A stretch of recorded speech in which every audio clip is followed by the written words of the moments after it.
If you're watching this video, it means that you're probably a little bit like me and were extremely excited when you first heard about the Shadow of the Erdtree DLC. And now that we've had a few months to sit with it, play through it a few times, test out some of the new weapons and builds, I just wanted to give a few quick thoughts about the overall DLC and answer the ultimate question, was it good? So let's start with the good, with the things that I thought that From Software, Miyazaki, and the rest of the team did well in the DLC. It was clear from the first time that I stepped into the DLC that they cared about the environmental storytelling. This has always been something that FromSoft is exceptional at, and the Shadow of the Erdtree was no different. Something else that I think they did exceptionally well was explain how all the new systems work in the DLC. So for example, the leveling system using the Shadow Tree fragments to increase your defenses and your attack, as well as leveling up your spirit ashes. This is something that they have not been good at in previous games, so I'm always excited when they make it a little more accessible for people who just have not played these types of games before.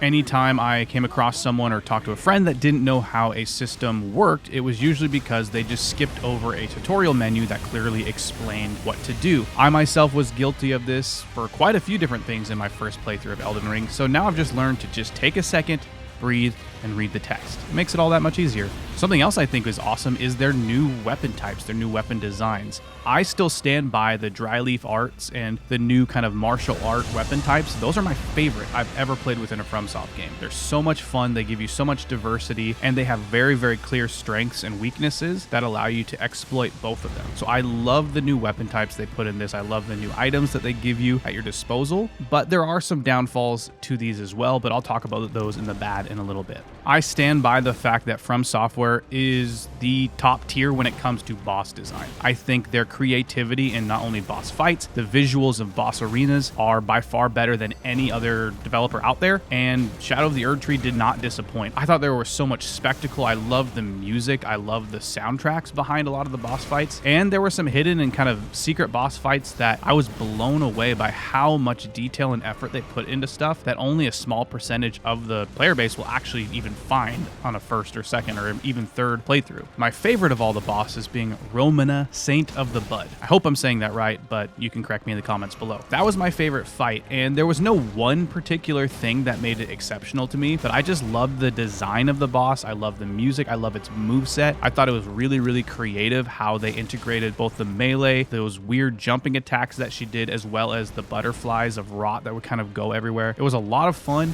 and it was the first boss that I encountered that I didn't feel just completely out of my element from the first time I fought her, and it also felt like I had a little bit of agency to not just get completely clapped out immediately, even if I was a little under leveled. And one last thing before I move on to maybe the downside of this DLC is just the sense of exploration. It never ceases to amaze me how, especially in Elden Ring, it just feels like you're getting to the end of something and you turn a corner and there just happens to be about 8 more hours of content just waiting for you to explore. I would turn a corner, go down a hole, and it would open up this whole new world before me. It was so exciting. It just itches that sense of discovery without ever feeling old or boring. I loved the different biomes that they had. I loved each and every design of all the different areas. It was awesome. I loved it. With all that being said, I think there are some pretty big and glaring downsides to this DLC. I think that while I just said I loved exploring, I loved adventuring, and I loved seeing all the new zones, oftentimes it felt really empty. And I know that there's maybe some lore reasons for that, but it just felt not very lived in, or like there just could have been more. Like I think on the way to the Midra fight, that whole area with those, I don't remember what they're called, so again, tell me in the comments below, but those giant eyeball dudes that you have to parry in order to deal any damage to, there wasn't a whole lot there. It was this massive, massive area, but yet there wasn't a whole lot to do in there. And every time I went around a corner thinking, oh, this is normally where they would hide an item or there'd be some cool secret around this corner, there wasn't really anything. And to me, that is a big issue. You've trained your player base for so long to explore every nook and cranny, and then when you get to that nook and cranny, all you get is item to level up your spirit ash that is already at max level. That is a bit of an issue to me. While I said earlier that the Shadow of the Erdtree has some of the coolest and best boss designs I've ever seen, there is also a lot of reused assets. I know that they do this in a lot of their games, but it felt overkill in this. Time after time after time, I was fighting bosses or mini bosses that were just a variation or the exact same thing as something I'd already fought earlier in the DLC. I have never really had an issue with reused assets, but this just felt way more than anything I've ever encountered. Something else with boss fights that I found to be a bit weird was while you could come across one boss or mini boss that, was fine, it didn't hurt too bad, it felt like it was entirely dependent upon your Shadow Tree level. Whereas in the base game and other games, it's very, very reasonable to do Soul Level 1, Rune Level 1 kind of run-throughs and playthroughs. To me, as someone who just isn't as good as I used to be, that felt completely out of the question. It felt like there were such massive, massive difficulty spikes that you would either get one shot by a boss, or you would spend 5 minutes attacking a boss with a fully leveled up weapon and just barely do any damage. On top of all that, there was quite a few boss fights where it felt like they just had broken hitboxes. I made a video earlier about the Gaius fight and how the boar's hitbox just doesn't line up properly, and that made that fight extremely frustrating. One last thing on the boss fights that I don't know if it's a negative or a positive, I think it's just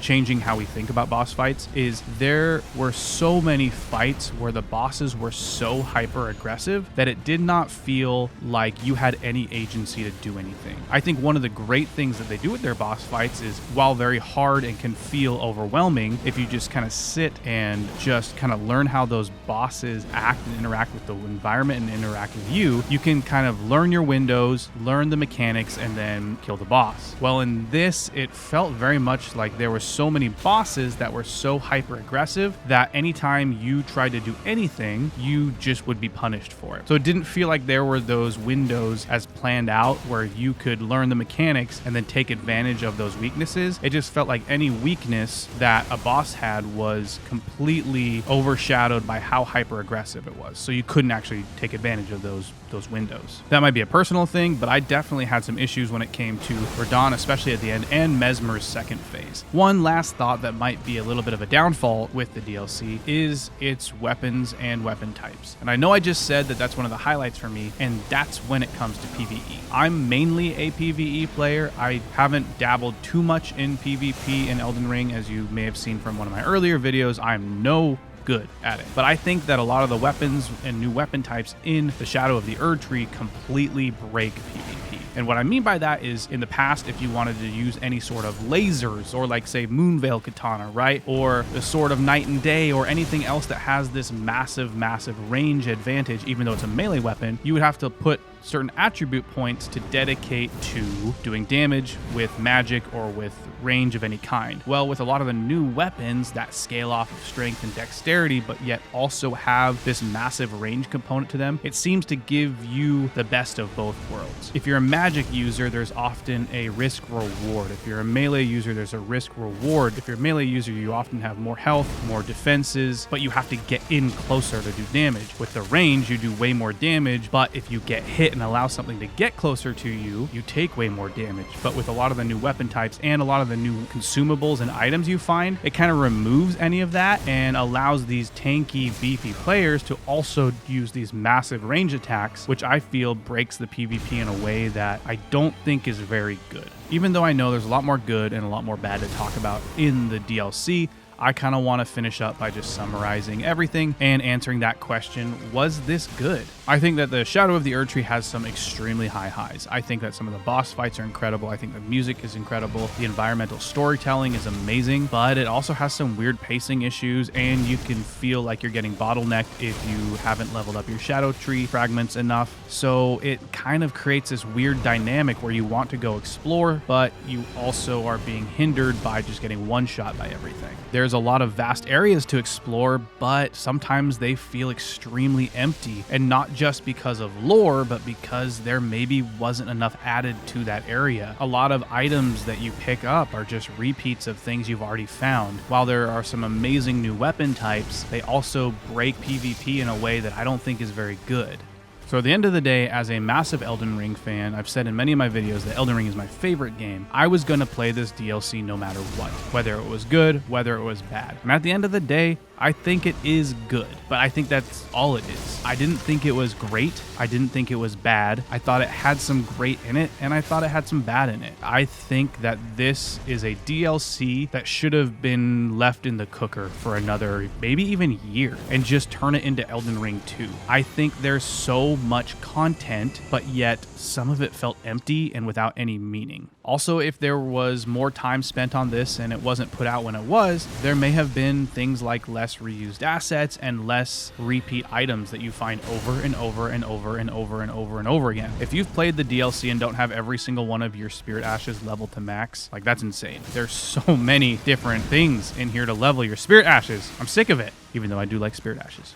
So if I had to give this an actual score on a scale of 1 to 10, I'd probably give it about a 7 to a 7.5, somewhere in there. I think there's some great and some bad. I know there's other media outlets that gave this a perfect 10, and there's others that gave it an extremely, extremely negative review, but neither of those are me.